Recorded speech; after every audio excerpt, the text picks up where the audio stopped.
Wena, as a Black person, how did you have the audacity to be in a space and not be great? Yes. I know that there's a whole political conversation about Black excellence, and I can appreciate it, but also you are carrying all the Black people that you know with you everywhere you go, whether you like it or not. Yeah. We all represent each other, whether we Yes. like it or not. Unfortunately, that's just how the world is working. Yeah. How do you go into a space and you're mediocre and you're okay being that way, and then you get mad at the Black excellent kids for showing up? Because what you're doing is you're basically perpetuating the narrative that Black people cannot be great. Yes.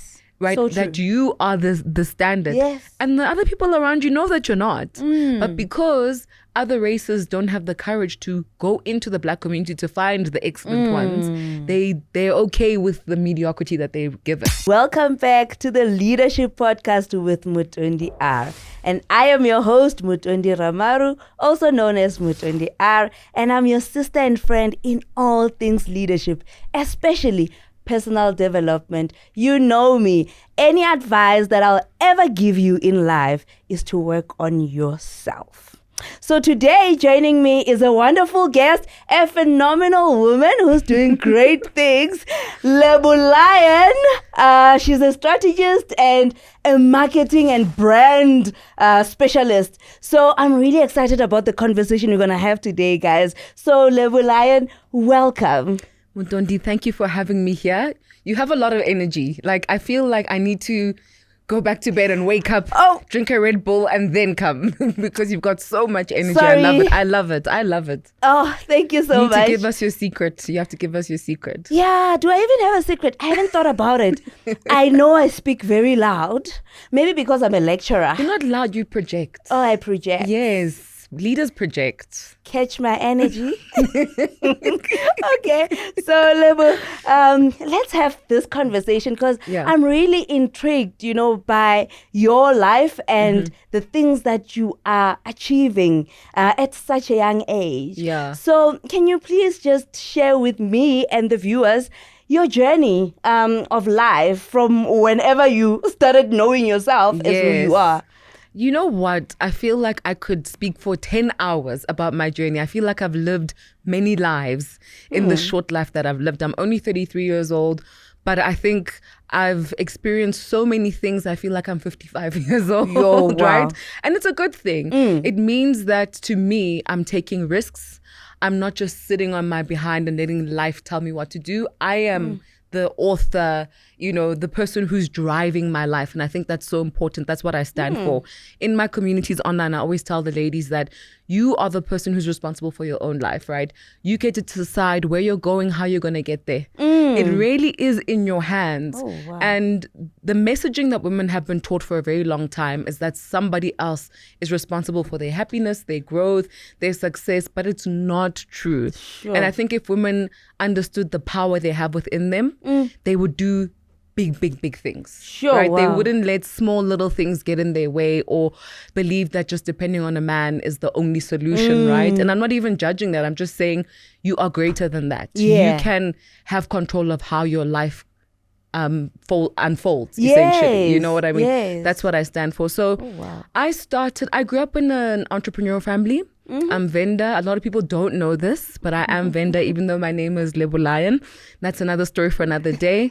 I'm a brand builder. Don't you want to share a little bit about that story? Look, I'm a brand builder. Okay. And I build brands for a living. I build personal brands and I build business brands. Yeah. And when I started in this brand building field, I had to test myself. I wanted to see if I was really that good. So I used myself as the brand to build, right? And I think it's very obvious for people to see that I know what I'm doing because I've been able to build myself as a brand. Definitely. And position myself as an industry leader, thought leader, without being in the traditional spaces that would constitute somebody being a thought leader. So I've done some good work, and I'm not even shy to say it. I think I've done really, really good work with the Lebo Lion brand. Yeah. And I've been able to build other brands because of that. But I grew up in an entrepreneurial family. We were hardworking. You go to school, you know. I think it's also in vendor culture. I was saying this on another podcast. I was saying vendor culture is you are going to work. You are going to go to school. You're going to do well. You know, we have a culture of excellence and achieving in our culture that I really do appreciate now as an adult because I see what it's doing for me in my business. I see what it's doing for me in my relationships. Yeah. And I think it's given me standards in life, right? And it's also allowed me to be independent because our culture doesn't say to women, just stay home and do nothing. They say, babes, you need to work. Sure, and I think that's to add something. It is, right? It is. And I see that in every vendor woman that I meet. No shade to other cultures. I'm just saying I come from the vendor culture, so I'm explaining my own experience of the vendor culture, right? So we grew up, we had entrepreneurs in my family, lawyers and CAs, literally. So those were the three paths I could take. Either become a lawyer, become a CA, or an entrepreneur, or two of them. Yeah. Right? And when I applied for varsity, my dad is the one who applied for me. I wasn't allowed to apply for myself because he said, no, I know better. And we were just like, okay, my guy, you do you. Big ups to dad. No. No. Never apply for your children. They must apply for themselves. Let them express themselves and make their own decisions. But it's fine. He did what he did. And he basically chose the CA stream for me. Okay. So I did CA stream for 2.5 years. And I really hated it. It's not in me. I'm not a numbers person. I'm not that girl. I don't have the patience for it. It's not for me. Oh my gosh, right? That breaks my heart. Really? Why? Because you're a CA. Oh no, I don't know how you guys do. My sister's a CA. Yeah. My mom is. I just cannot do it. It's not in my blood. It's not for me. I'm not interested. Sure. I just will never. It's not for me. So after that, I changed my degree to a BCom marketing degree with law in it. And I found my flow in that. Okay. So I'm good at law. I'm good at anything where you have to read and interrogate things and be a little bit creative, but I think largely strategic. I think people don't understand that law is actually a very strategic practice, right? I find so much liberation in being able to understand contract because I think the extra rands are in the contract. In the gray areas of the contract, if you understand contract, you can make more money doing nothing else. Like you don't have to do more to make money. Wow. If you understand the contract. So I love contracts. I think it's really, really cool. I'm a nerd in that regard. I can read a contract all day and tell you what you need to fix and tell you the loopholes. So I'm that girl. That's how I became a strategist as well. I think just having a firm grasp of the law and having a firm grasp of marketing and entrepreneurship, because I grew up in an entrepreneurial family and we had to work in the businesses, it gave me the skills to do what I'm doing today. So when I was done with varsity, I had two friends. They are CAs. Okay. And they're a bit older than me. I'm surrounded by CAs. Literally, my life is surrounded by CAs. Okay. And that makes me feel better. No, I'm used to CAs. In fact, like most of my friends are CAs. I'm surrounded by people in finance. Okay. Right? That's my life. And they had a side hustle. And they had imported this tablet, like, you know, an iPad. They had imported this tablet. They had it on their hands for 2 years, but they didn't know what to do with it. They weren't getting sales. They weren't able to sell it the way that they had envisioned. Okay. So I said to them, guys, I don't want to go work in corporate. Give me this tablet. Let me make it a real thing for you. And if I do, then you give me shares to this company. Oh. So they said, okay, go ahead. Because I mean, this thing doesn't have value. They've got nothing to lose. Yeah. Literally within the first 6 months of us having this company that we built, I made it into a brand. Wow. And we started getting corporates and government interested in this tablet that we had. And the way that I did it is I basically researched our landscape at the time, and the government was rolling out paperless learning classrooms. Yes. So I said, okay, so they're already using tablets and they need more tablets in these schools. Yeah. So we've got a tablet. How do we make it different? Because we were competing with white-owned companies, Asian companies, and they had big budgets, right? And I said, let's do what we know best, which is understanding the African child. Okay. And how do we do that? Through software. Yeah. So we designed mathematics and English software to teach kids in rural schools and township schools how to learn those subjects on their tablets. Oh, wow. That's how we gave our tablets a competitive edge. And that was my idea, obviously. So that was the marketing behind it. I think people think marketing is like logos. No, it's the strategy behind giving something value. So I gave the tablet value. And that's how the government and different corporates got interest, because we were the only ones who had that kind of software, and it was locally designed, where other companies were just selling hardware. Sure. Right? And I was driving that. So I was the CMO for the company because and we started getting money in. We opened offices in Rivonia. We got coders as our employees. Like, we were growing. Wow. We were growing. And how old was I? I was 23 and the guys were 26 and 7. Sure. Yeah, like it was I'm wild. Getting goosebumps. It was wild. It was quite a wild journey. And I'm a risk taker. I love to do the unconventional things. I want to do the things people don't want to do and prove to them that it works. Yeah. So when I showed the guys the vision and then they saw it unfolding, they got excited because now we're getting offered big money. Right? We're getting offered big opportunities and we're young. Yeah. But the problem with UCAs is that you love money. We love money. You guys love money.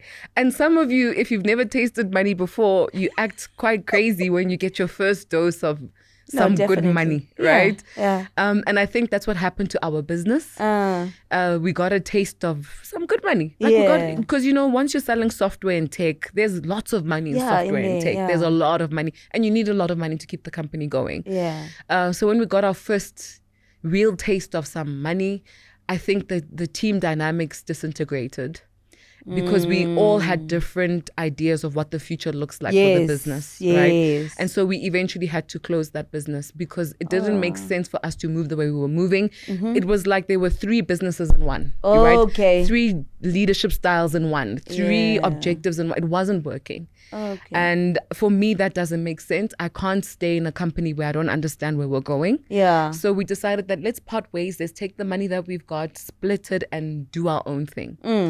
And how many years did that company run? It was 3 years. Oh, 3 years. okay. Yeah. So it wasn't even that long. And sometimes I sit back and I'm like, oh my God, we literally closed that company just before the boom. If we had just stayed for another 2 years, longer. we would have been so rich. Sure. So it's frustrating to me that that's what happened, but those are the lessons we learn, right? And the other partners that you have, are they still in business? They're CA, so they worked in corporate and then they opened their own side hustles on the side, doing whatever else they do. And they're guys, so it's different. Yeah, it's different. I think I was born an entrepreneur. Yeah. I'm the kind of person who has a creator mindset. I think entrepreneurs are creators. So you look at the world and you go, what can I build? Yes. How can I add to this? Or how can I fix this? That's how I see the world. Yeah. Which makes it very difficult for me to be in corporate. Yeah. Because I want to create.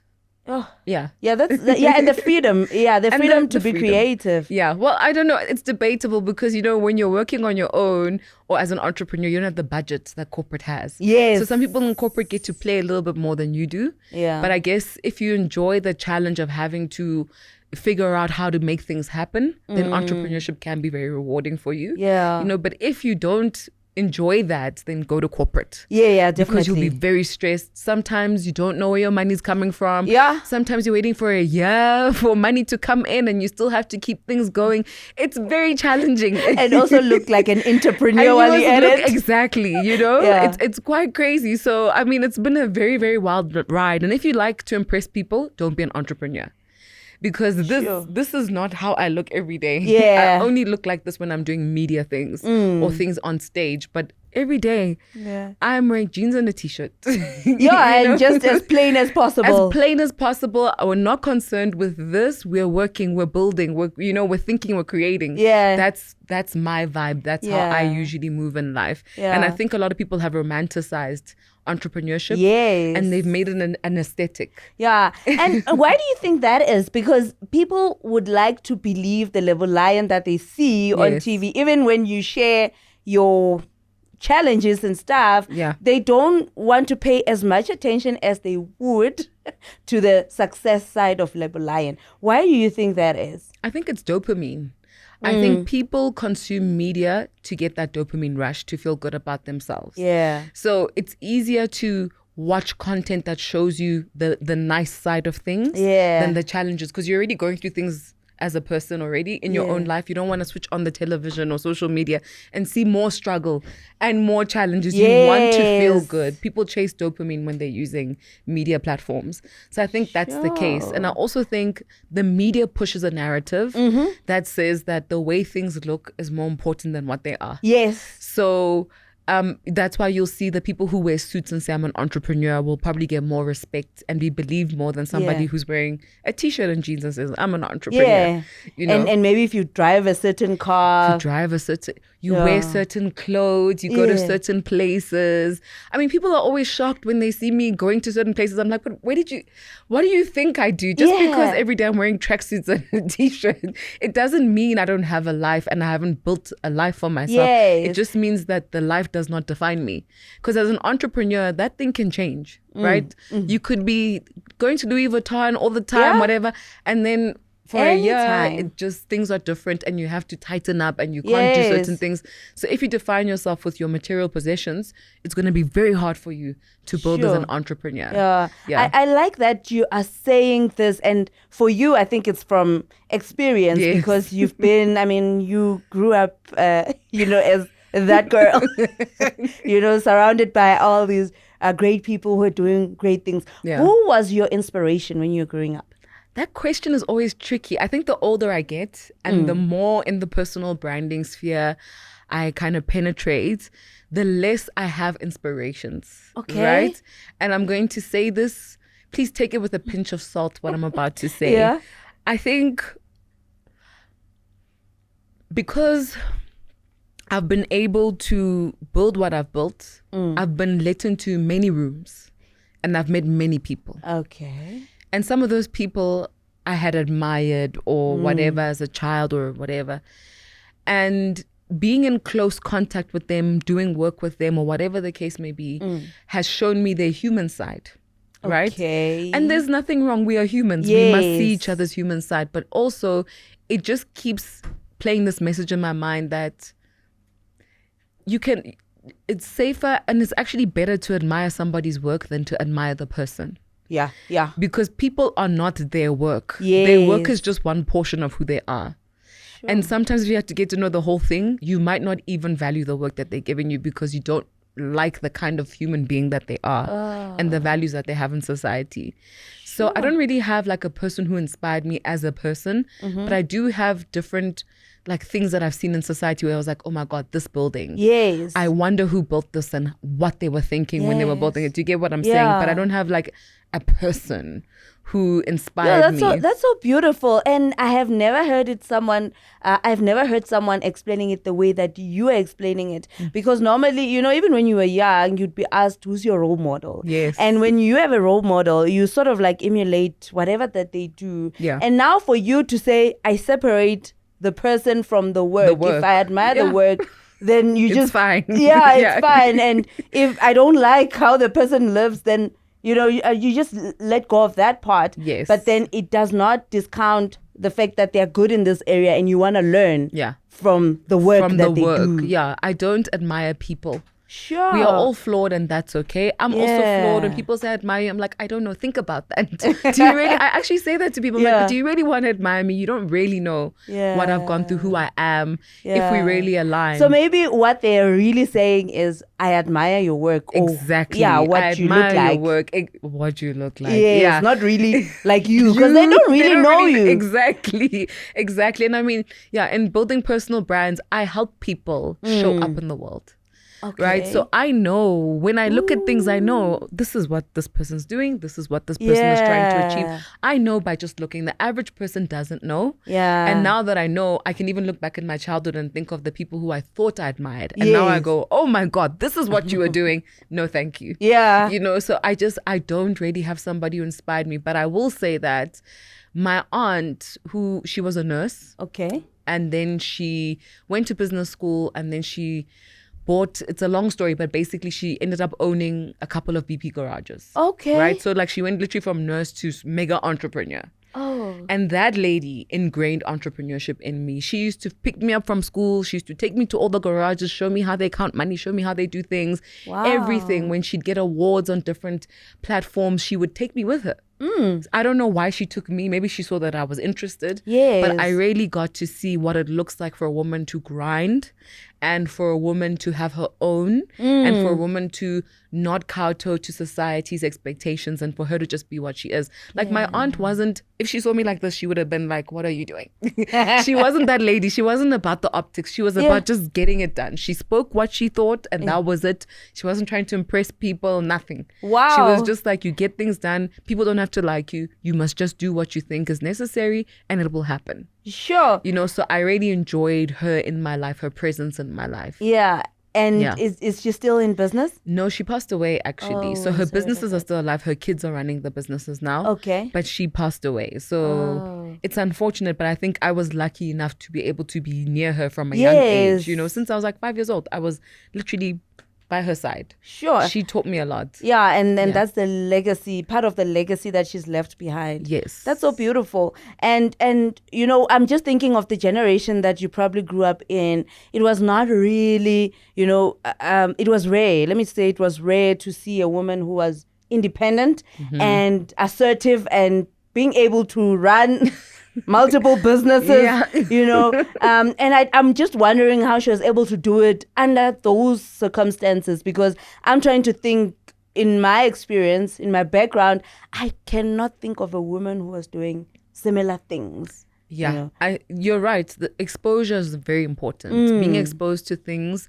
changes what you think is possible in the world. Yeah. And it's not like I come from a family where there was no struggle. My dad always tells us, we will never forget the struggles that him and his siblings went through. But he'd say things like, they had to walk from vendor to here, and they didn't have proper shoes, and da da da da da. And he used to be one of the first guys who parked the trolleys at Rosebank Mall when it first opened. Like, I understand where we come from. I know why my aunt had to become a nurse. I understand that they didn't have money at home to take the girl children to school, so the boys got to go to school, but there wasn't enough to keep them in school, so they had to find ways to stay in school. Like, I understand that there were challenges, right? But because everyone in a lot of people in my family, especially on my dad's side, they were really determined to change the status quo for their family. They found ways to expose themselves, and then in turn exposed us as kids. So when I was a child, I watched the news and I read books. I didn't really watch a lot of TV. Wow. No, really, like, they were just like, what? That's a waste of your time. You need to go fill your mind with something. So I read books and I watched the news. I read the newspaper, and then I'd have conversations with my grandmother and my dad about what's on the news or what's in the newspaper or what I've read. Sure. Right. So even my grandmother, on my mom's side, she's Tsonga. And she was an orphan. Her parents died when she was very young. But she ended up becoming a marketer at Gallo Records. She ended up being in the marketing department at Gallo Records. But my grandmother was so smart. She was highly educated. She knew like 7 different languages, not just South African languages. She knew like German, French. Like, she knew, I don't know how she knew. She taught herself. She traveled.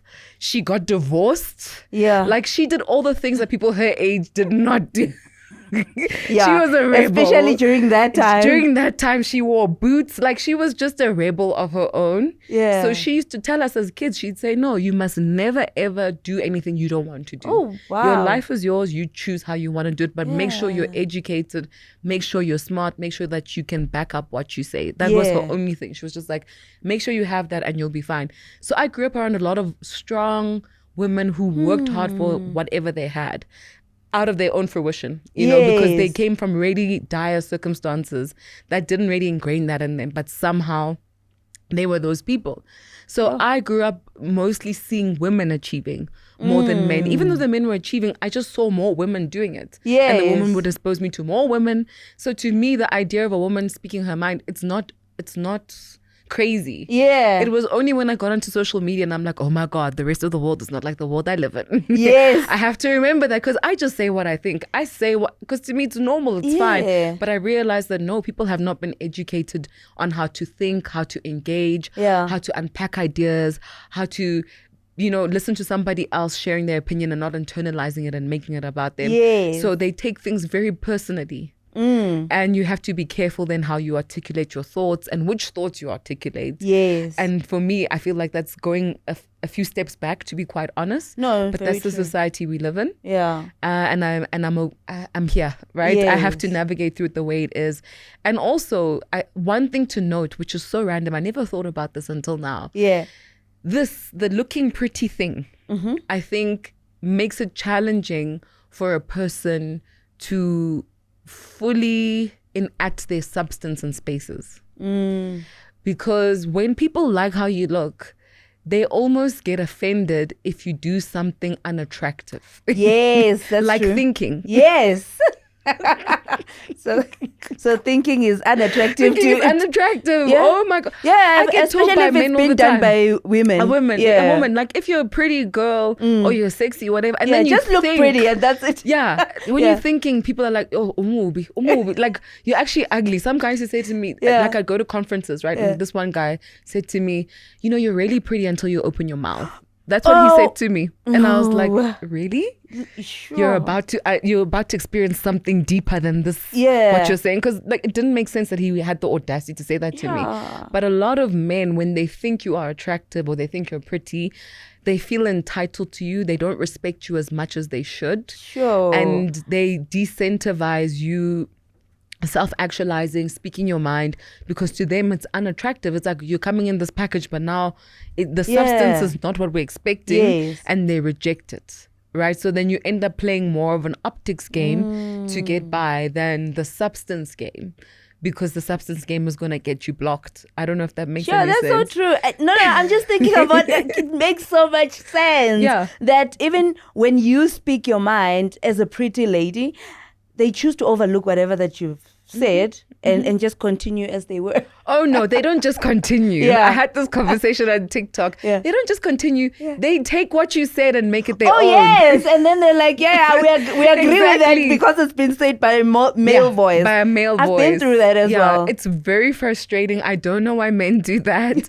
I can't. I'm not trying to be a pretty girl. Yeah. So I will speak my mind. You can think I'm ugly, like life will go on. No, You know? definitely. I think it's important for women to know that just because you look a certain way, it doesn't mean that you have to subscribe Yeah. to the confines Yeah. of society's expectations of you. Yeah. And for a long time, I never used to care about my looks because I thought that if I look good, I'm going to be disrespected. Yes. Right. So I empowered myself by actually saying, no, I want to look good and there's nothing wrong. Yeah. I can still be smart. I can still be taken Yes. seriously.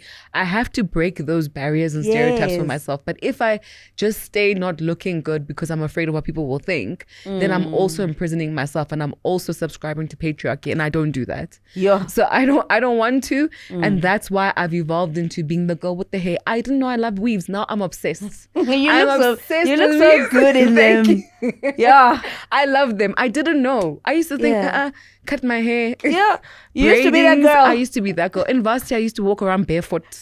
I would wear like shorts and a t-shirt, like those political t-shirts. Oh, no. I was that girl, scruffy, Yeah. not cute at all. Sure. And then Then I bet you looked intelligent. I looked intelligent. Listen, I looked very smart. Yeah. I looked very smart. I was part of political parties. Yeah. I was that girl. But like, that's not, I don't think life should be so simple. Yeah. Right? I think you should be allowed to have many lives in one life. Yes. I think you should be allowed to be the scruffy tomboy girl and Yeah. then be the cute vixen Yeah, if you want weave to. and then be the whatever you want to be. Yeah. Like, you can change as you over time. Yeah. Right? And I don't even think I'm going to look like this in 10 years time. I think I'm going to change my look because I'm going Yeah. to be in different positions. Yes. But for now, this works for who I am and who I'm trying to be in the next 5 years. Yeah. So it's important for women to know that the way that you look is a tool for your progression.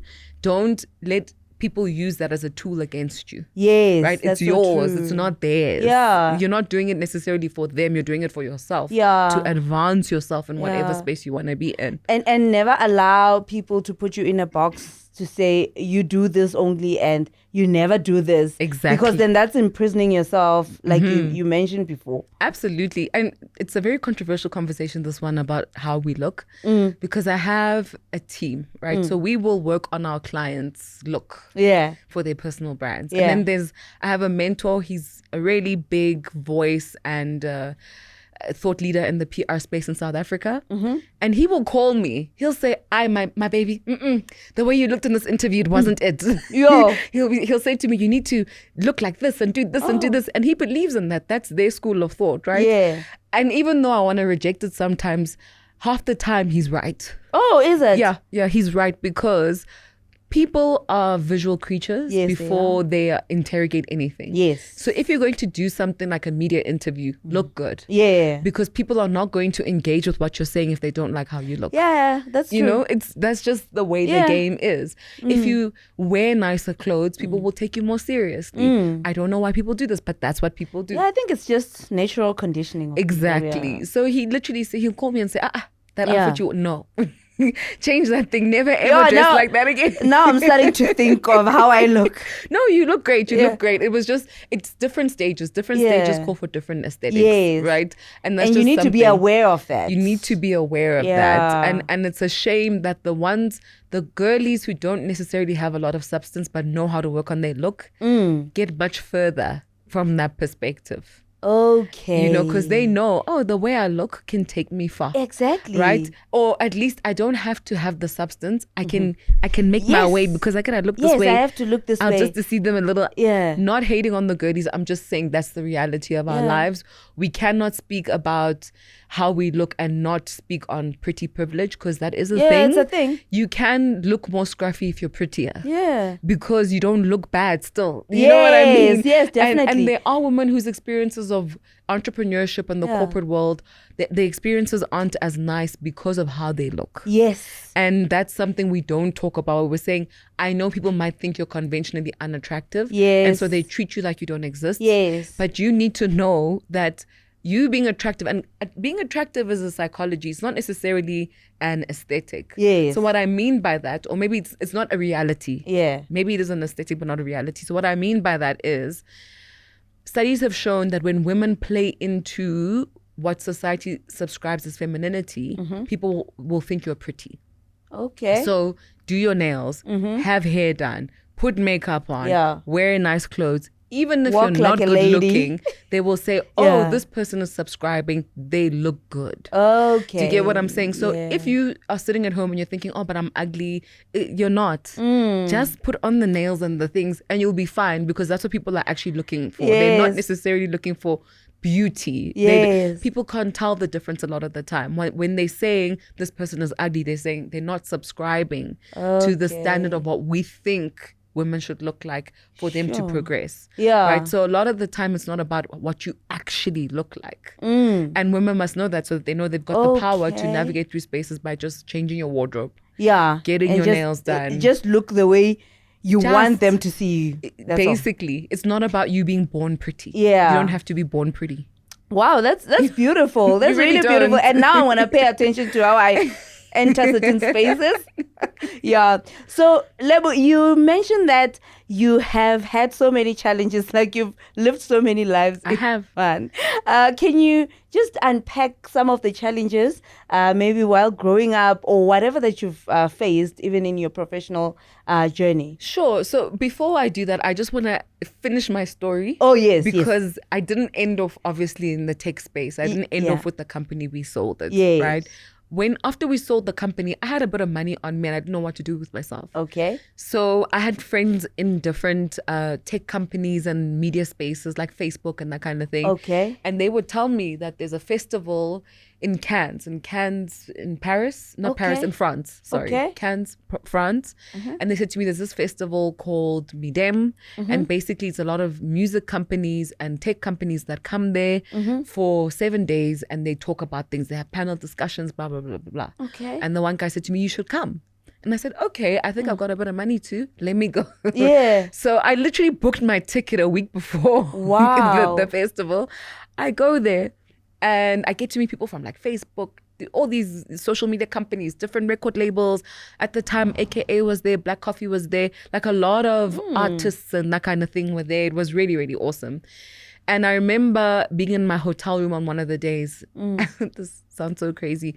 And I had my phone with me.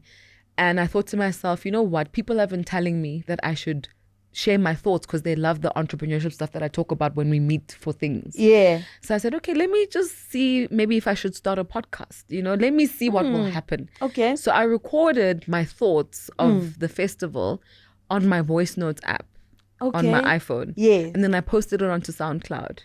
Okay. And I was just like, well, I mean, I guess it's a podcast. I don't know, because podcasting wasn't a big thing at the time. Yes. It was cool in America, but it wasn't a thing in Africa yet. Mm-hmm. And I posted it on SoundCloud. I didn't think anything would happen. And when I checked, when I came back to South Africa, there were like 200 listens. And I was like, oh, okay, people are listening a little. Okay. That's interesting. At the time, I wasn't really active on social media. Yeah. I think I had like 300 followers on Twitter, X. Okay. And somebody said to me, you really should grow this thing because I listened to it and it's really, really good. And I was like, oh, okay, cool. I'll see how I do that. So I thought maybe let me use Twitter because I love writing and I love interacting with people. So I started posting the SoundCloud podcast on Twitter, on X. And I think after about 2 months, we were on the iTunes Top 100 charts. So I was the first African female on the iTunes Top 100 charts. Well done. Thank you very much. Sure. And I literally, from my 3rd episode, still on my voice notes, by the way. Yeah. I was getting publishing houses calling me saying, do you want to write a book? Do you want to do this? Like different people saying, we'd like to work with you. I got my first clients consulting as a marketer through my podcast. And it was companies in the States. It wasn't even South African companies. Because at the time, podcasting wasn't big here. Yeah. Right? It was big there. And I was talking about digital marketing. And I was talking about strategy. So they were like, oh, this girl knows her stuff. Let's book her. And I'd do virtual sessions with people and that kind of thing. So it was very cool, right? It was me that was my pivot. That's how I got into being Lebo Lion. That's how I got into doing the things that I do now and being in the media space. Yeah. And then we grew. So my Twitter grew and I got to do a lot of things. And I started monetizing on Twitter very, very early. I made a lot of money from Twitter. And then I diversified into doing Instagram and that kind of thing, and YouTube when podcasting started to become vlogcasting, which I really hate. No offense. I also have a vlog. I have a vlogcast now, but I don't like sitting in front of the camera and sharing my thoughts. I prefer the mic. I prefer just sitting with you without a camera and we get to share our thoughts. I think it's a better experience for me. I like audio over the visual. But people like visuals. Nowadays I get it. they people do, love it. They have to see this. Exactly. Which is great. It's just not my style. I'm still an OG in that sense. I would love to be in radio one day. I'm that girl. I love audio over the visuals. I've been monetizing online ever since I started my podcast on my phone, on the voice notes app, and I built a business from that. Wow. And I built my brand from that. Yeah. Essentially. I think also your English contributed to that. Because I'm here Mutondi, listening. I'm like, English? I could listen to you like all day. And your English. You have English privilege. I have English privilege. I mean, that's a real thing. It's a real thing. It's a real thing. I was on somebody else's podcast and we were speaking about something similar, and I was saying to them, the way you sound matters, but if you don't say anything that matters, people will stop listening. Yes. That's right? true. Yeah. And I think there are a lot of people out there with accents. Yeah. But nothing to say. Nothing. Oh my Lord. Yeah. God help us. Yeah. While we're at the English, did you go through speaking training or anything? Okay. I've spoken about how my parents came from hardship and they worked very hard. Yeah. So all the kids in my generation went to private schools. Oh, okay. Yeah, from grade in naught, in Joburg. I grew up in Joburg. Oh, okay. So from grade naught all the way to matric, I was in private schools. Okay. And at the time, I was born in 1990. So when did I go to? From 1996, 95. We started going to private schools. I was in grade naught. And at the private school I went to, it was me, my sister, my cousin, and we were the 3 black girls, and then it was just white people. Sure, okay. That's at the time. Literally South Africa had just shifted from apartheid to this new rainbow nation. Yeah. So there weren't a lot of black people in these schools. Yes. I know my cousins, literally, we could all count. We knew all the black people in all the different private schools in Joburg. That's how few of us there were. Yeah. And so the parents knew each other, the families knew each other. It was that kind of thing. Yeah. And, to survive in any environment, you have to be like the people in the environment. Of course. So we had to shift. We had to learn how to speak the English the way they speak it. We had to learn how to incorporate their culture into how we do things. Yes. Right? And our parents didn't have the skills to do that because they weren't living those lives. So we literally had to learn how to survive, and surviving meant you observe how all the kids in your school are doing things and you do the same. Yes. Yeah, essentially. Because kids can quickly like frown upon things that they do not know, and they will start teasing you. They're Kids mean. are mean. Kids are mean. Sure. And also post-apartheid. Yeah. There was still a lot of apartheid. Yes. You know, so they're not used to also seeing black kids coming in the same cars that they're coming in, living the same lives that they're living. It's hard for a lot of people to understand that. So even today, even today, actually, even today, because I've been an au pair and I've seen the crazy have you been things. an au pair? I've been an au pair. Okay, are we coming to that story also? Okay, continue. I've been an au pair. I was an au pair when sometime in varsity I needed money. Okay. So I became an You are a hustler of I'm note. a hustler. I will do a lot of things because if I want my own independence, I have to get it, Yeah. right? My parents aren't gonna give me independence. I have to get it myself. Yeah, but it's so different from other people who grew up in privilege. They sort of like feel like, because I grew up in this, they owe me, you know, that inheritance. They don't work as hard. Maybe their parents were nice enough to say, okay, I owe you. My parents said, I owe you what? Nothing. Nothing. You go figure your life out. Yeah. So I figured my life out. If I wanted more money to do something, I would go make the money to do something. Oh, wow. That was it. My dad gave us like a tiny allowance. It was so small. It was small. So literally everything that I had to go find a job or do something to make that money for myself. Sure, that's beautiful. And that's how I became an au pair. And that's how I saw that there was still racism in schools, even after all those years. I mean, it made no sense to me. So when you go to these schools, you have to learn how to adjust and adapt. Yes. And yeah, you will learn. You will learn because how else are you going to thrive in that environment? Yeah. When I got to grade 0, I couldn't speak English. At all. I could not speak English. I had to learn. They even took me to English classes. I can't remember what they're called. I had to go see this lady twice a week to learn how to speak English. At the same time, I had an English teacher teaching me for grade 0, and I had to pass grade 0.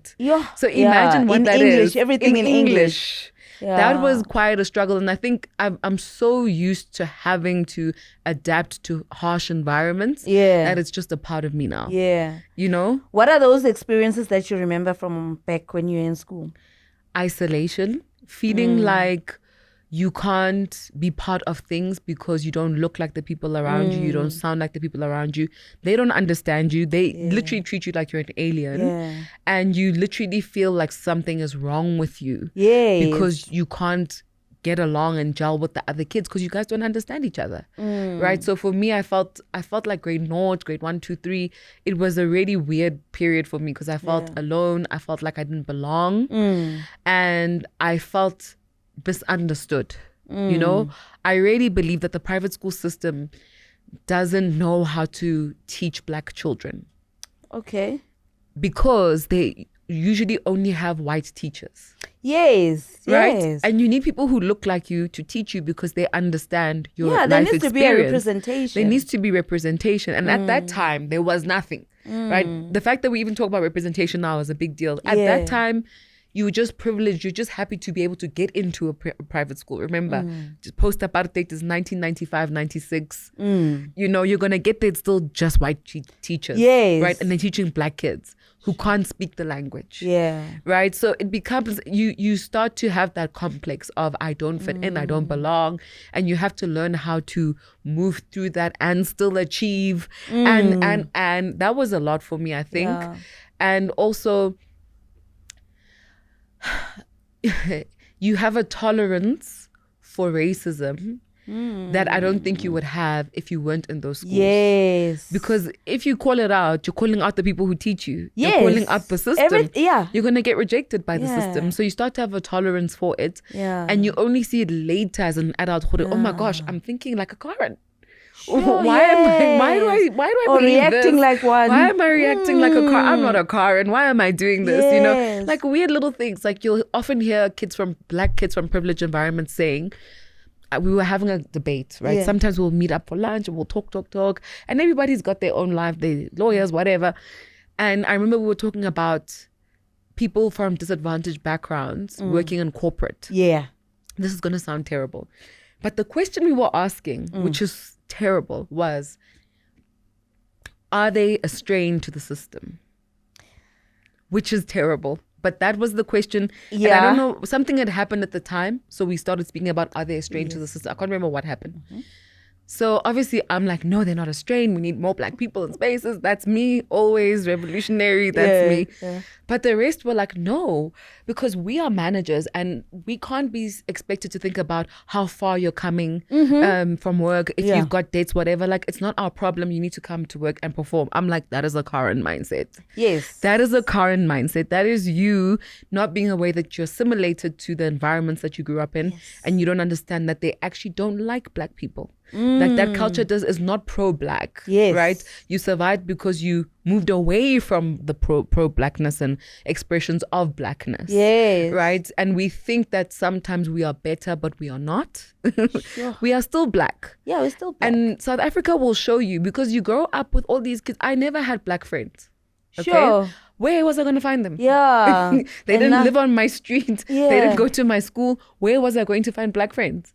I didn't have Black friends growing up. I started having Black friends, I think from grade 10, because at the high school I went to, they had a few more Black people, but the Black people there weren't South African. Oh, that's right? Another thing. Exactly. So now most of my Black female experiences as a young girl are non-South African Black women. I get along with them better. We understand each other because that's what I was exposed to. That's a whole experience. It's a whole experience. So literally, being exposed to Black South African women probably happened for me after high school. Sure. And that was a wild thing for me. I couldn't understand it. It was really weird for me. Yeah. And I saw that, okay, I'm not acting like them. Why? What's the difference between the two of us? And then you realize, okay, I've been currentified a little bit because I had to survive in this space. Yes. And they didn't have to, so it's different. And you don't even understand their challenges to a certain extent. I don't understand them. Yeah, I don't relate. I wouldn't relate because why? I've never had those challenges, right? So even now as an adult, most of my female friends are white women. Yeah. Not because they are better, but because we get each other from a childhood and lifestyle perspective in a way that I can't really relate with other Black women, even though I try to. I really want Black female friends. That's the thing. I know that sounds really weird to say. I really want more Black female friends. Yeah. But it's very challenging for me to establish that on a long-term basis because of our backgrounds, our lifestyles, how we see the world. It's so different. Yeah. Right? But I can relate to non-South African Black women. We get each other. Or women from the States and the UK. Yeah. They're Black. We get along. We get each other. Sure. But here, it's a bit of a challenge. No, I'd never thought about that dynamic. Yeah. So I want to nitpick on what you spoke about Black people from disadvantaged backgrounds being a strain to the system. Because I always talk about this, that I trained in one of the big 4 firms, which is by the grace of God. And, you know, the way they would invest in the training, like literally when you get there, you can't even like move a mouse, let alone an Excel formula, you know, and you look at the white counterparts who you entered it. Yeah, they're going, you know, and you end up making it so political as if it's unfair. But when you enter, you're already like 10 steps behind. And now you start blaming like the white people for being ahead because you are a little bit behind. How do you think corporate can help to bridge that gap? I think it's a challenging thing to do because white kids inherited the privilege of apartheid. Oh, yes. And Black kids inherited the disadvantages of apartheid. Yeah. That's why you're 10 steps behind. Yeah. It's not your fault. The system has to absorb you. Yes. They should, because we're trying to transform our society and to equalize things. And does that mean when it comes to now reviewing your performance, so maybe we need to look at the criteria a little bit? There should be different criteria for different people. Yeah. They should be different because you're not the same. To be honest, I remember being in first year and thinking, this is a waste of my time. I was like, this is basic. Yeah. I swear, that's what I thought, because the private school education is really good. Like when you come out of there, you could probably just honestly go from matric to second year and you'll be fine. Oh, wow. For most of us, if you were an academic child, I was. So for me, it was easy. Oh, okay, I can do this. First year felt like torture. I was like, what am I doing? This is so basic. Yeah. I know all of this stuff. Why are they teaching me this? I'm bored. Sure. Right? That's what it was for me. Yeah. So I think, you cannot put people on the same, you can't measure them with the same criteria when they don't come from the same backgrounds, because the privileges of their backgrounds will dictate their performance. It will dictate what they can produce and the rate at which they can produce that. Yes. And then there's also private school privilege in universities. Yeah. If you didn't go to a private school, you don't know that universities would literally say, I remember the one time in first year, I submitted an assignment very late. So I was late on the day we were supposed to submit. I hadn't done it. Yeah. So I went to the lecturer. I said, oh my God, sir, please give me more time. I know that this is the deadline. So he looks at me because I'm being persistent. And then he says to me, which school did you go to? Then I tell him. He goes, oh, we love that school. It's fine. Bring it next week. Wow. Another layer of privilege. That's what it is. It's the privilege. Yeah. And we can't deny that. Imagine what white kids were getting before black kids also got a piece of that privilege. Exactly. Can you imagine? Yeah. I'm just showing you one little small thing. Sure. Can you imagine? Can you imagine what a white child from a private school gets over a black child? I don't even know, because I'm not a white kid. So I don't know the extra privileges they have. And they don't talk about it. Because I think that they think they're entitled to them. That it's just normal. They don't know that this is a privilege. They go, it's not even a thing. Normal. We don't even talk about it exactly. because, but we know it's a privilege. Yeah. Because I'm black. I'm still black, even though I didn't have a lot of black experiences. I'm still black.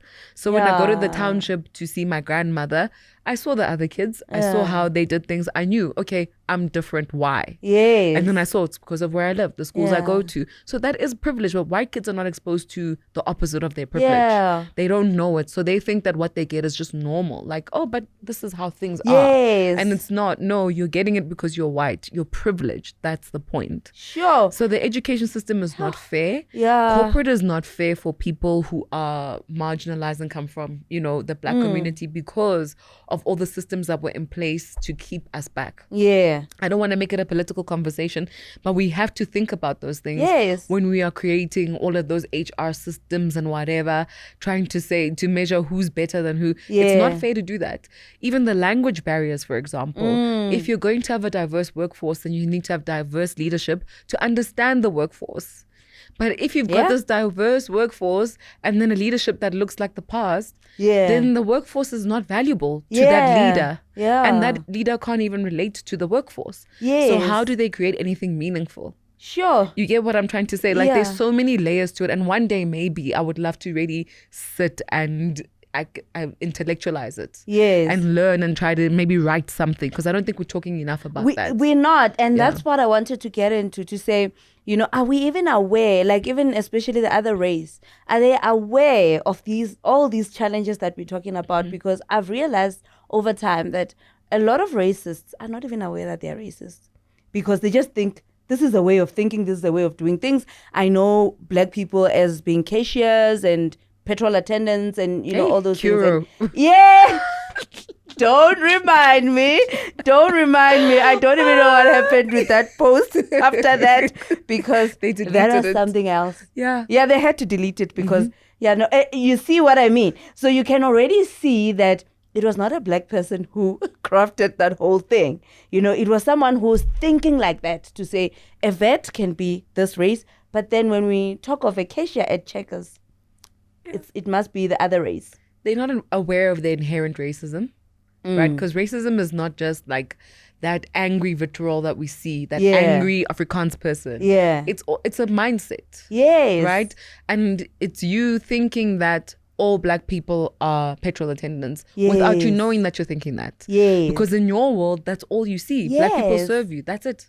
Sure. And it is racist, but they're not aware that it is racist, which doesn't excuse anything. Yes. Because we've got all of these things in our country that teach people what racism is, and they should teach themselves. They should take that stuff and learn from it. Yeah. Their refusal to learn means that they're still committed to being racist. Yes. That's how I see it. Definitely. Right? But not everyone's going to see it that way. Yeah, especially with the parents. I feel like the parents they have the power to change. Oh, they're committed. Yeah, they've committed to they're committed because they're afraid that their privilege will go away if they acknowledge black people as human beings. Yes. Right? And it's so weird that if they're aware of that, how they're not able to admit how inhumane the past was, and how inhumane the conditions Black people live in are now. Right? And why they don't take that into corporates when they're creating policies. 100%. It can only be that they like the racist status quo. Yeah. Because if they didn't, they know, guys, we know it. The fact that when we see, I mean, if you go on YouTube, there's so much, there's a lot of ridiculous content on propaganda on YouTube about how racist South Africa is now, and the Black people are the ones being racist to the white people. So you see 5 white people living in a shack, and they talk about how horrible that is, and the conditions are so horrible. If they're horrible for white people, why aren't they bad for Black people? Exactly, for the majority of Black people. Why aren't Black people calling Interpol and saying we're living in shacks? Look at us. Oh my God. Why don't we do that? Yes. Do you get what I'm trying to say? I get it. It's very weird that when it happens to them, somehow they see something wrong. But when it happens to Black people, they don't see what's wrong with it.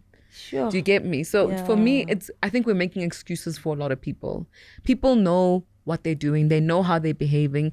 They know what their internalized views do to other people. They may not understand the extent of what it does, but they know what they're doing. Yeah. You know, even in my apartment block, I live in an area, it's like, what would you call it? Like old money vibes. Oh, you know? okay. So the people in my area are old. There are lots of old people. Yes.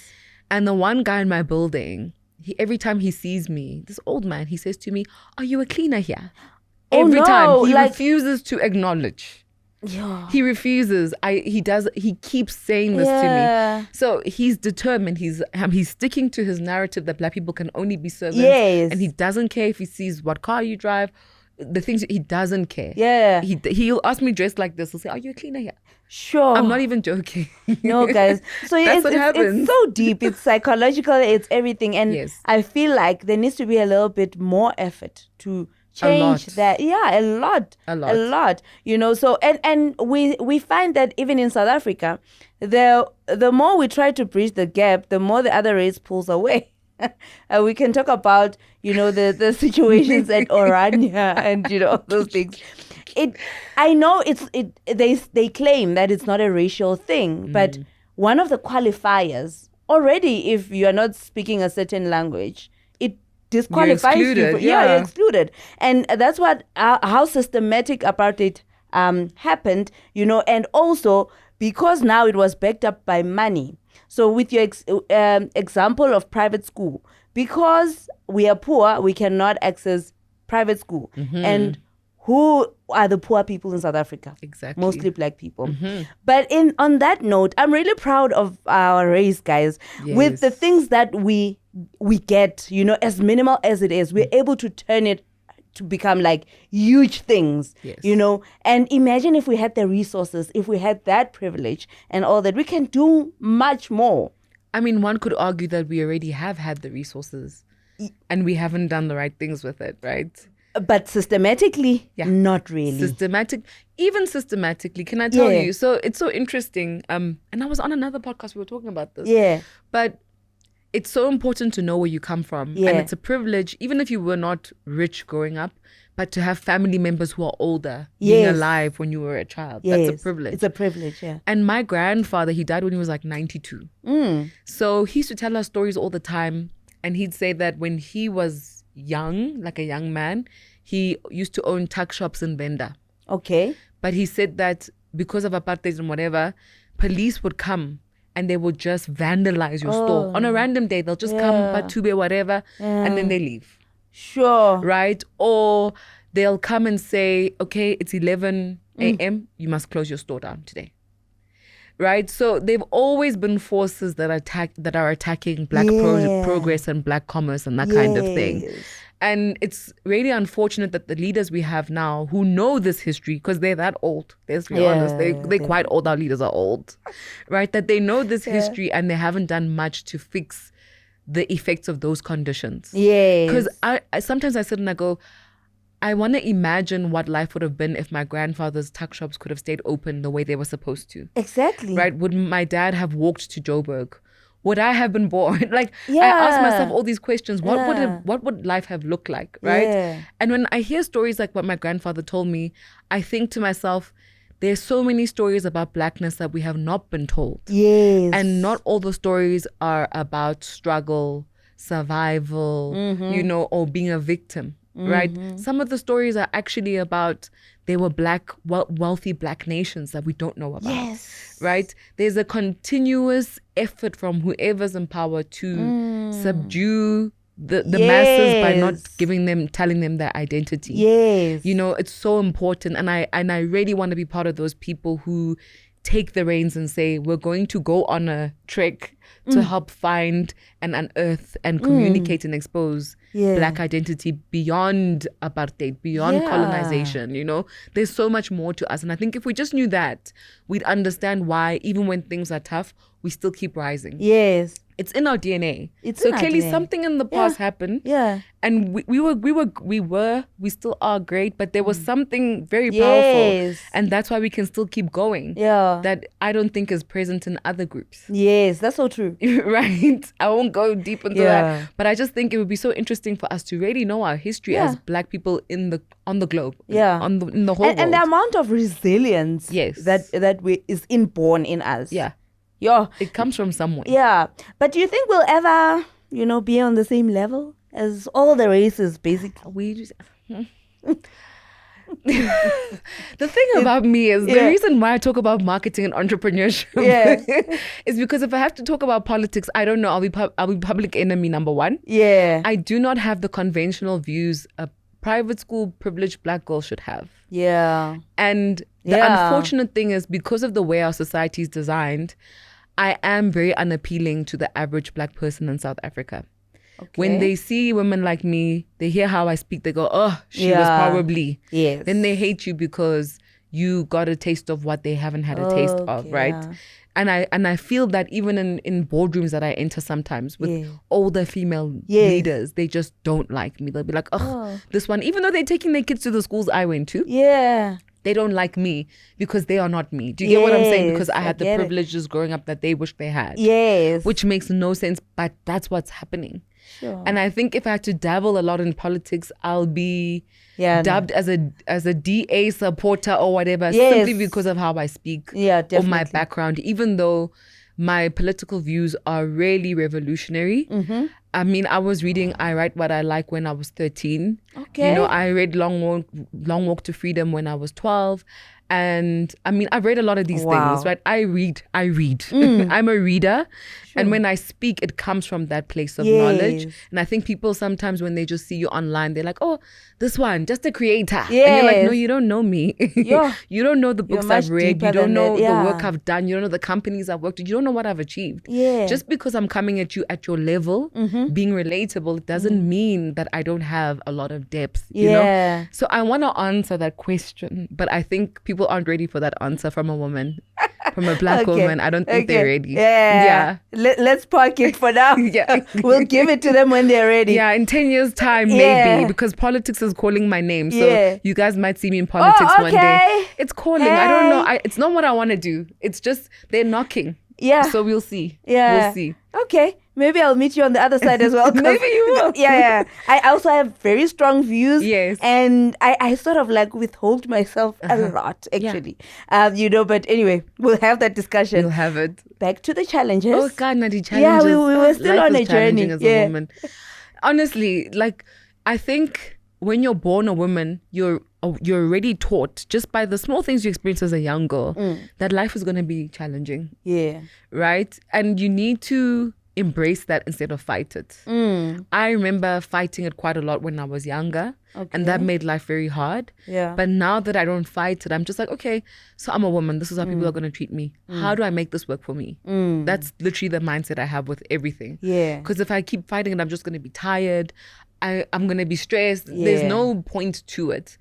I mean, I've had instances where, I share marketing information online, that kind of thing. I've literally had people send me screenshots or photos of themselves in corporate presentations. And they'll say, Lebo, isn't this yours? Like, isn't this an episode of your podcast? Oh, isn't no. this, people are literally using it in corporate presentations as the strategy they're presenting to the board members or whatever. Right?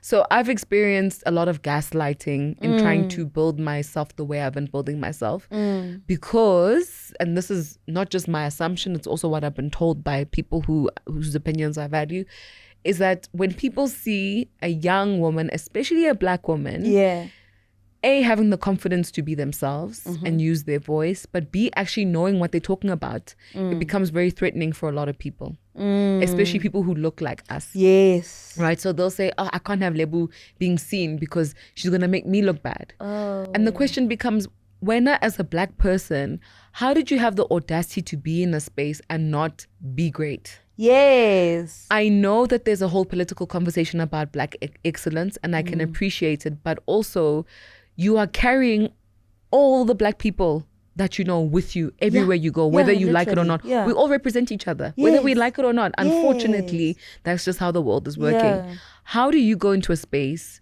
and you're mediocre and you're okay being that way, and then you get mad at the Black excellent kids for showing up?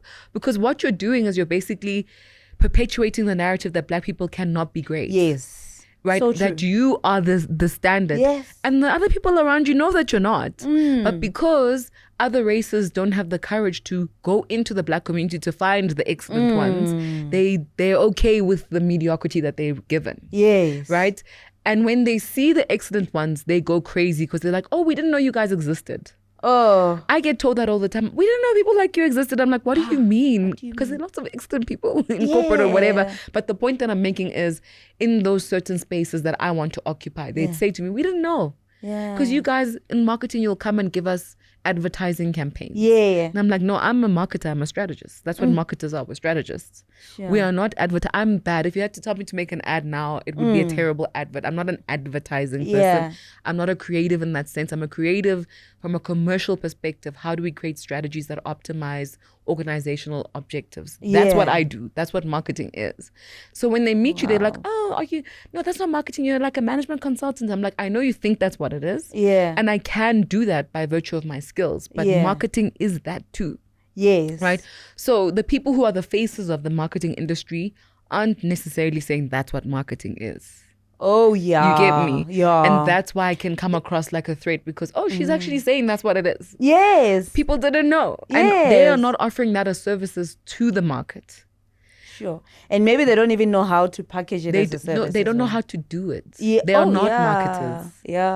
I'm being shady. But they're not. They are creatives. They're advertisers. And I'm happy for them. But can they move aside so that the real marketers can come through and do the marketing? No, really, it's so important because marketing is one of the fastest growing industries right now. In most of the publicly listed companies around the world, marketers are becoming the new CEOs. Is it? Yes, a lot of the time, especially in tech companies and that kind of thing. Marketing is a highly prized skill. And when they're putting these people as CEOs, they're not putting them because they can create adverts. That would make no sense.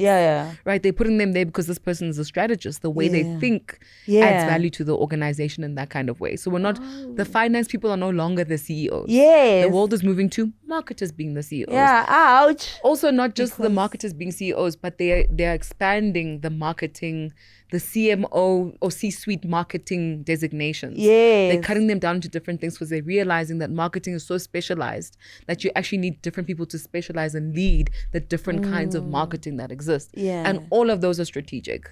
They require you to have a business brain, not a creative brain. You know, I'm a business person. I'm not a creative. I make videos on TikTok, but I'm not a creative. Do you get what I'm trying to say? It's a very different thing. But what made you fall in love with marketing? Because I always interrogate the world. Like since I was a young kid. So when I was, and this is a story I tell so often that I didn't even tell it now. But when I was little, I used to be scared of speaking. So for the first 5 years of my life, I didn't speak. No, seriously. My parents thought there was something wrong with me. They took me to doctors. They were like, no, this child is fine. She's just not speaking. And I think in that time, I was observing people in the world. I don't know what I was doing. I don't even remember, obviously. So I used to be afraid of speaking. I used to literally cry when I'd have to speak. That's how bad it was. Sure, that's bad. very shy, didn't want to be seen by people. The person you're seeing now, even my parents are surprised. They're like, you speak and you talk so much. Yeah. How do we turn down the volume?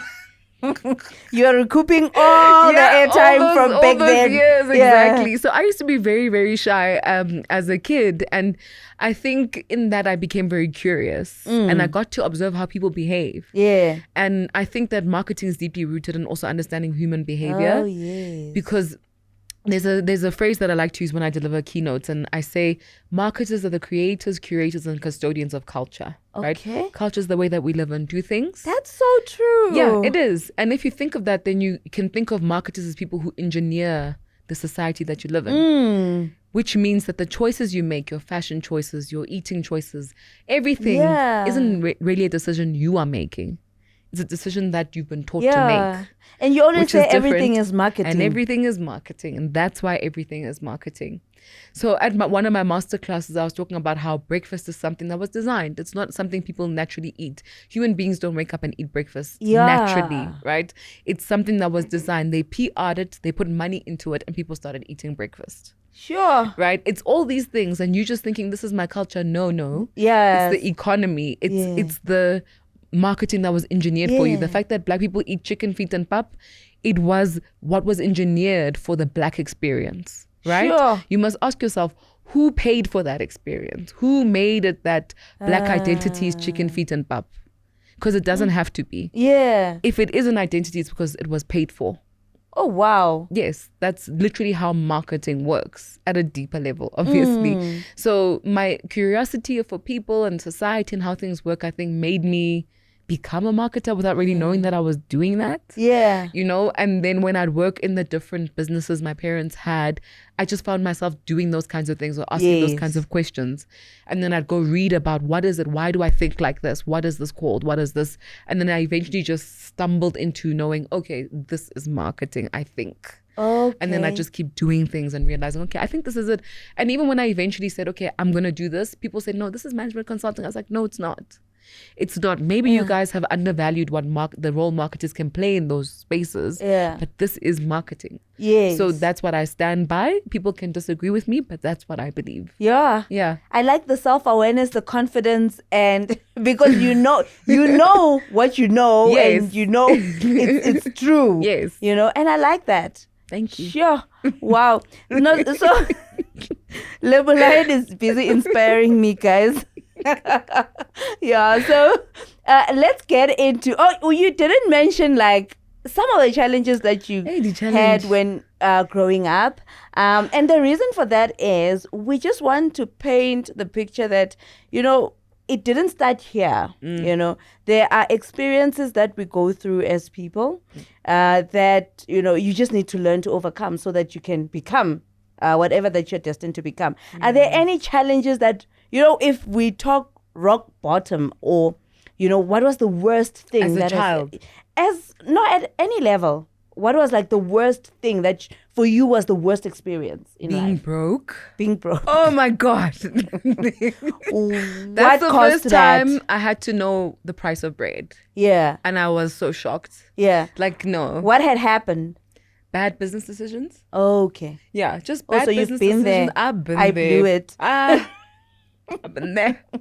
I've been there. Yeah. I even knew how to cook bull brand at some point. Like, no, really, I learned. And I was like, this is wild. I never want to know what the price of bread is again. Because this is not the life that's meant for me. I don't want to know bull brand. is luxury in the Black community. I'm sorry, guys. It's not for me. I cannot eat. I don't like the taste of bull brand. No, thank you. Yeah. Trauma. No. Yeah. So, And how long ago was this? many years ago. Many years ago. Yeah, because you started business at a very young age. Yeah. Did you ever work in corporate? No. Sure. Not at all. I've never worked in corporate. I've worked in agency, and it wasn't even a marketing agency. It was a property development agency. Yeah. And they were a company from Cape Town. I won't mention their name. Yeah. But they build a lot of conceptual spaces in Joburg and Cape Town. Yeah. So they're spaces that will sell high-end art, high-end furniture, that kind of thing. That's what they do. And they also gave me a taste of the finer things in life, but from a global perspective, right? Because we worked with a lot of international suppliers to Yeah. bring things into SA.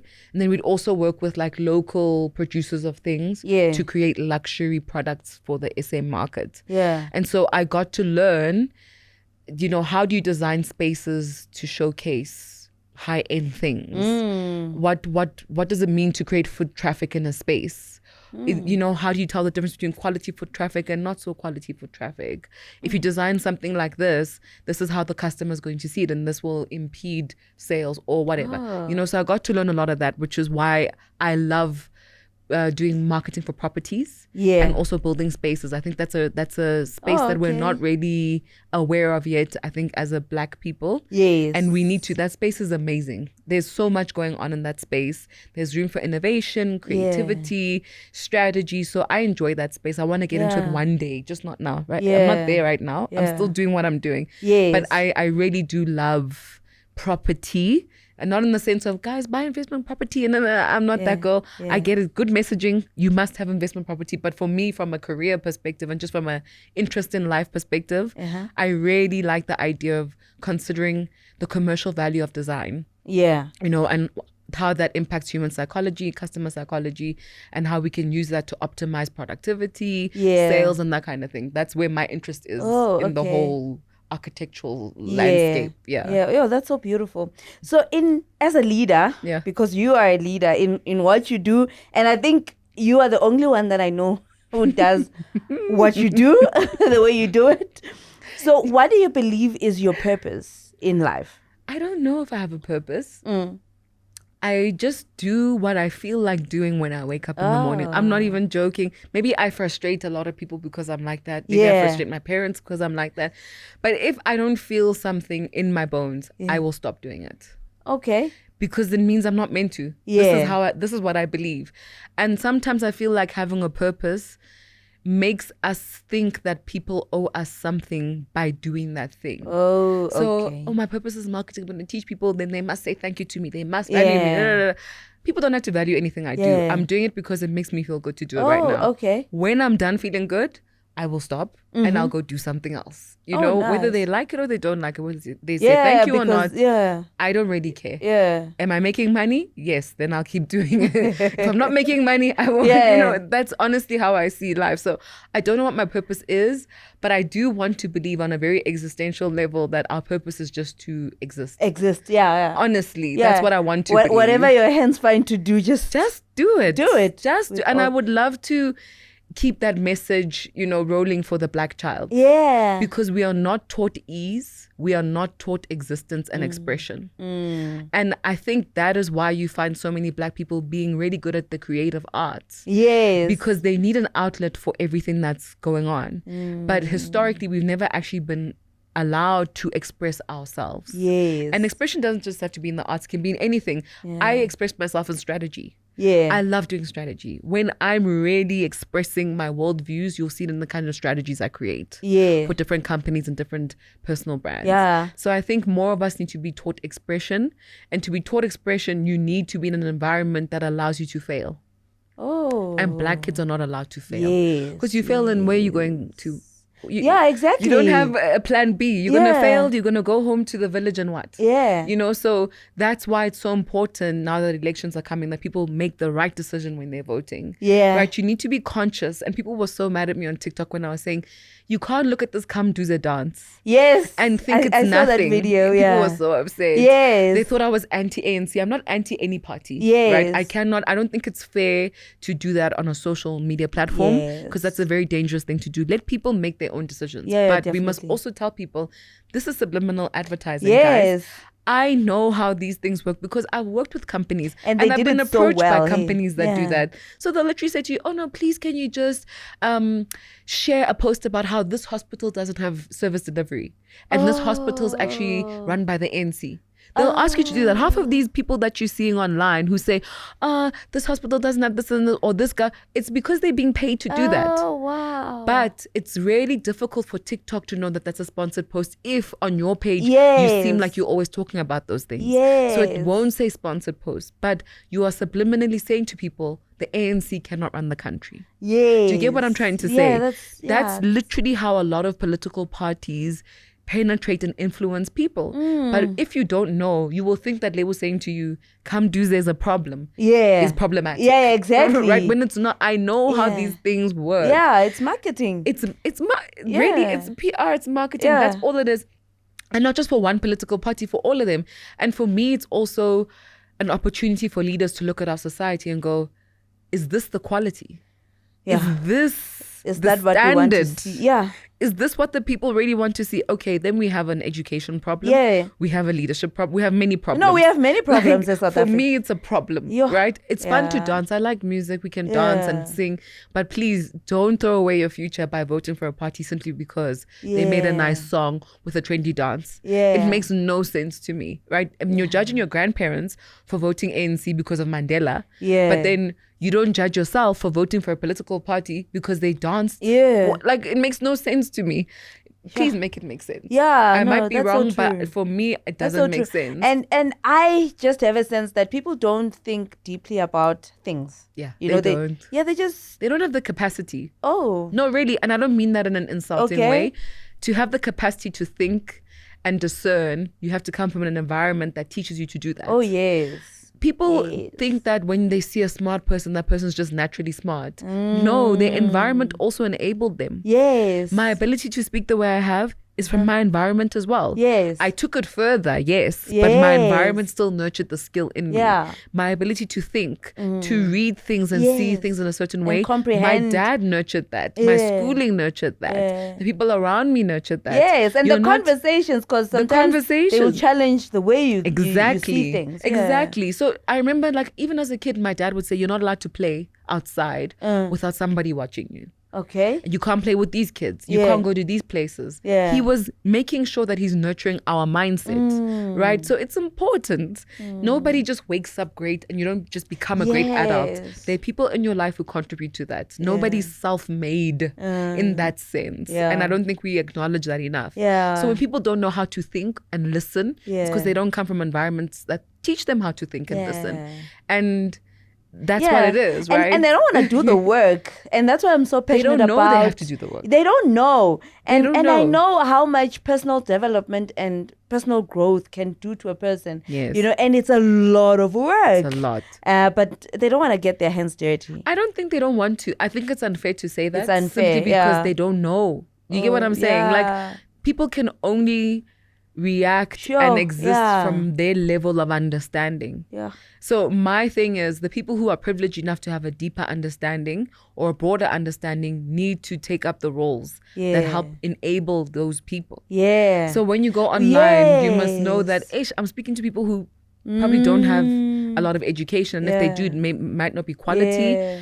They were exposed to certain things in their environment that just don't allow them to be an effective member of society in a certain way. I have to take that on my shoulders and just go, okay, that's what it is. Yeah. I'm doing my bit by sharing what I know. Yes. And if you take it, you can win. If you don't, that's up to you. Yeah, and the sad thing about that is, you know, when you are doing it from, you know, our point, you know, you have less impact because, you know, most of these decisions that are made by policymakers would have like a large scale impact, and that makes sense why you should go into politics soon, just a test. so that so that, you know, we can have things in order. Yeah. But that's a conversation for another day. So the last question for today, Lebo, what is your morning routine? Oh, jeez.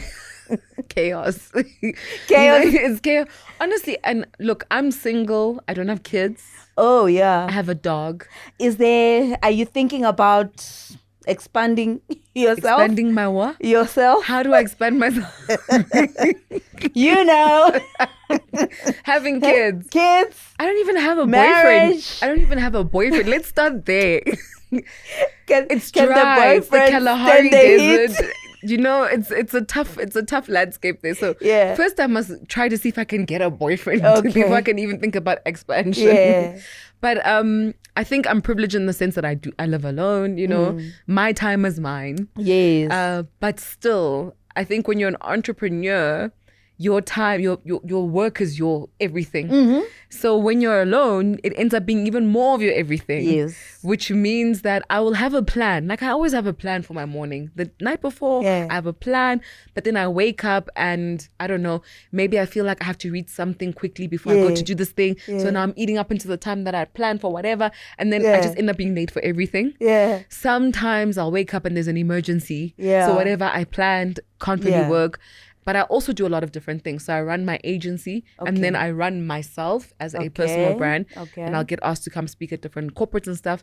So my schedule is never the same, right? Sometimes I'll have 3 weeks of just going to corporates, speaking, which means I'm waking up at 3:30 in the morning, catching flights, whatever. Then I'll have 2 months of agency, which is I can wake up at 6, go to the gym. After going to the gym, make a smoothie afterwards, then do some work and then maybe go have a lunch with someone. So it really depends on what work I'm prioritizing at that time. But my basic, if I have to be fair, my basic morning routine is always wake up around 5:30. Okay.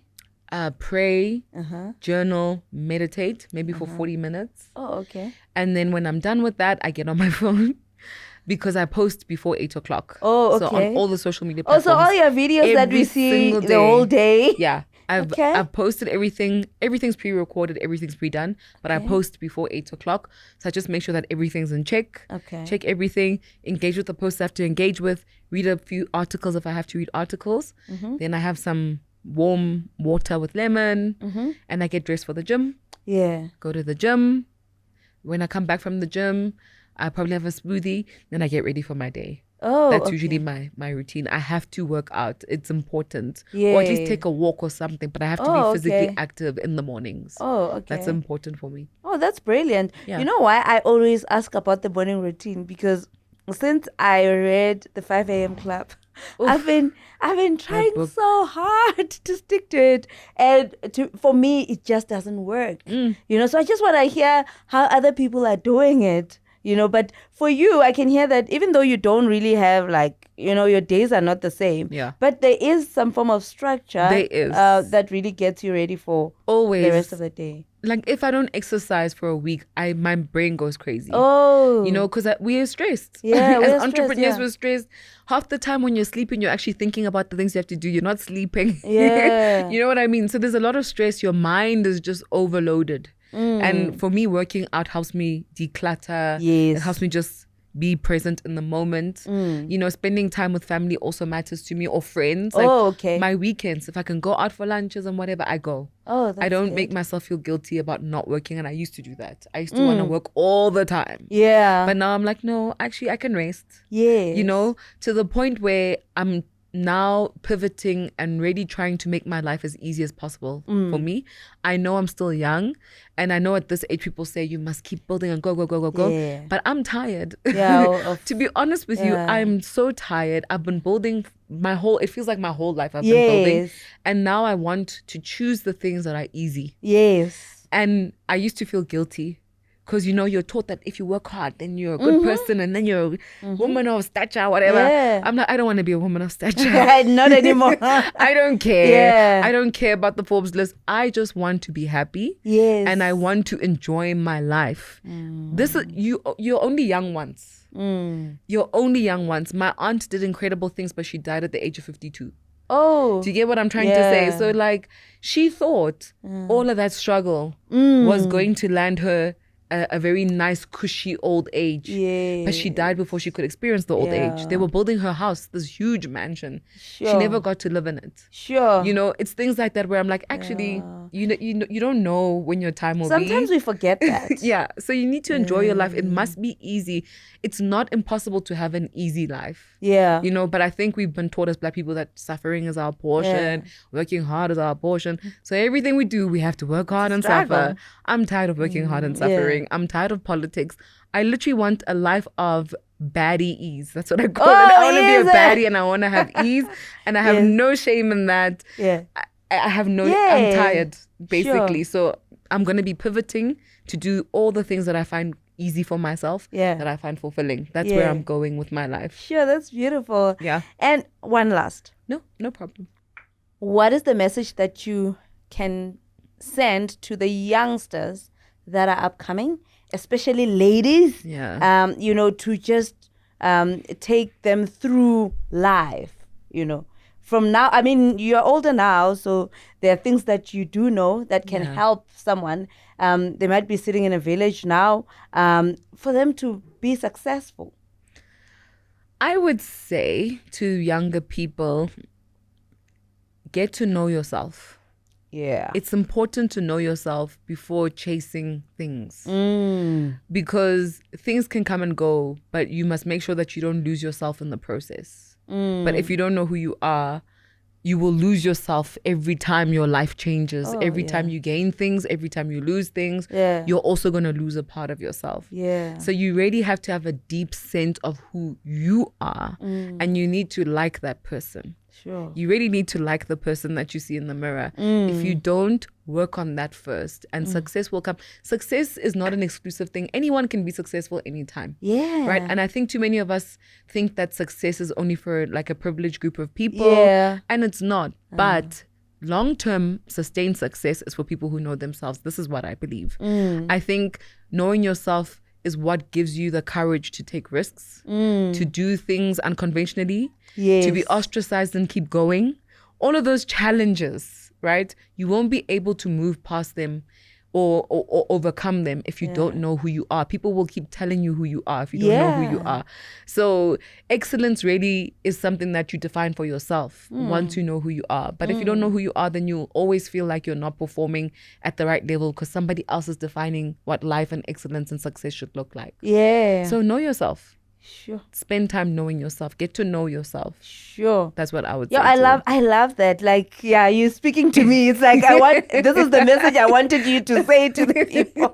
Yeah, so you've heard it, guys. Yeah. Know yourself. The sooner you get to that point, the better for you, because you can do all these things by having that identity that you're deep rooted in. So thank you so much, Lebo Lion, for joining me in this wonderful conversation. I enjoyed it thoroughly, and I hope our viewers enjoy it too. So from Lebo Lion and I on the Leadership Podcast with Mutondi R, until next time, bye.